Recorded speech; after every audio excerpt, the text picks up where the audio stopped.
You're a really multitasking artist, and you develop your own clothes. And this is what I want to ask. So, do you have developed the clothes for the girls here? Actually, I usually make my own costumes, and that's what I've been known for doing forever. And I've made clothes for other people, and I've done videos and whatever, and I love to do that. However, the main seamstress of the asylum is actually Vicona, who has her own design line and her own website. What is that? Vicona.de. Yeah, and she does actually sell things that people can actually buy on their own, and it may not be something quite this fabulous, but it's definitely nice, and we want to get the word out so that people can get a hold of her really amazing work. And yeah, we're very, very lucky that she has these skills to dress us all in this amazing way. Yeah, this is Vicona's. La la la. Yeah. Okay, I see. I love it. We're all just like girly girls, and we just like to play dress up and put on. But your dress is developed by your own, right? And now the outfit that I wore on stage today was mine, but I had a corset by Vicona, so it's a mix of things that I've made myself and things that she's brought for us. Okay, so everybody can order the clothes at your label, and you can design. So, because I need a marriage outfit. Yeah. My last question would be concerning your texts and your music itself. So, because it's obvious that you're mixing up different styles, for example, Victoria styles. You call yourself or your music Victorian industrial or something. What ideas behind this, and why is this time so important for you? It's extremely important for a few reasons. For one, it was the start of the Industrial Revolution, which is kind of like, that's interesting, but it's actually quite important because everything that we know now in our society was basically developed over hundreds of years, of course, but the real start of things as we know it started then. I mean, factories, machinery, mechanics, the social structure.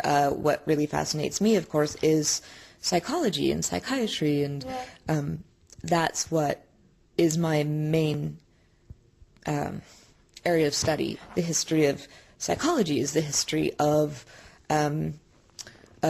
any form of mental health, of any form of, okay, well, that's where we're talking about asylums. That's where there were these places at that time. And Victorian culture, it's fascinating for so many reasons, but one of which, they prided themselves on the advent of the asylum, the mental health care center. Of course, what nobody likes to talk about is the fact that 90% of the people, men and women, but very largely women, and there were asylums only for women like ours, that were locked up there, were not mad in any way.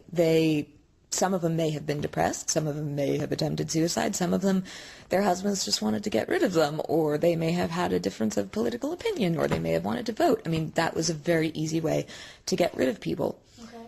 I'm a complete history nerd, obviously, and so I've gone through incredible periods of study of like the Renaissance and the Tudors and the Baroque and whatever, but this one is particularly interesting to me because we can see where we came from. It's so close. It's the closest thing to us, and it's really not that different, and that's for better and for worse, and a lot of the time for worse. I'm sure I'm going on far too long, but no, it all comes around to the subject of Opheliac, which is the album, which is very deliberate to talk about the character of Ophelia, who Opheliac is my made-up word for a medical condition of a person who lives their life like this archetypal character of Shakespeare's Ophelia. So the thing about that attracted me to the Victorian culture as well is that I found not only did I have this obsession with this archetypal character who seemed to be a lot like me, but Victorian culture had an insane obsession with this character.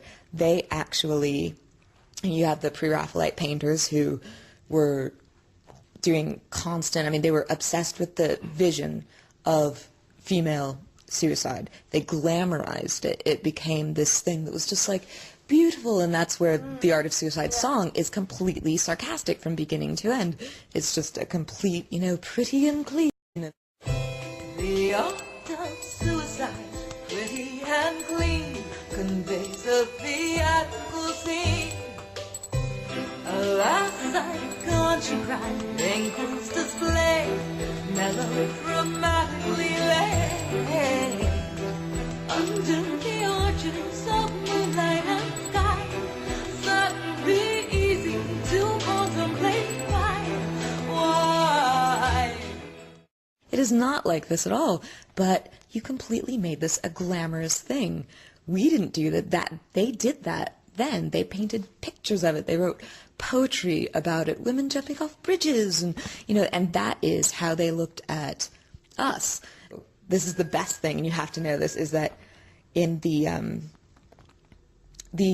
Victorian asylums for women, they actually sold tickets to the public, who was, of course, fascinated by anything from hangings to whatever. And they said, okay, we'll sell you tickets. You come and walk through the asylum, and you can see the girls dressed up in gowns and flowers, and they're totally insane, and they're in their cages, and they would call it the Ophelia tours, and they would take them through, and they would say, look at all the crazy Ophelias.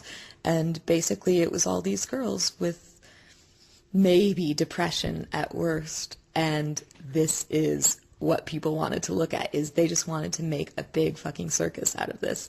So thank you very much for this explanation. Thank you for listening to Of course, because I could go on all night. normally I can sit with you the whole night and talk about these ideas, because it's very, very interesting. And so, yes, thank you very much for your time. Have a nice tour, and have a nice evening. Thank you. And bye-bye. Bye-bye.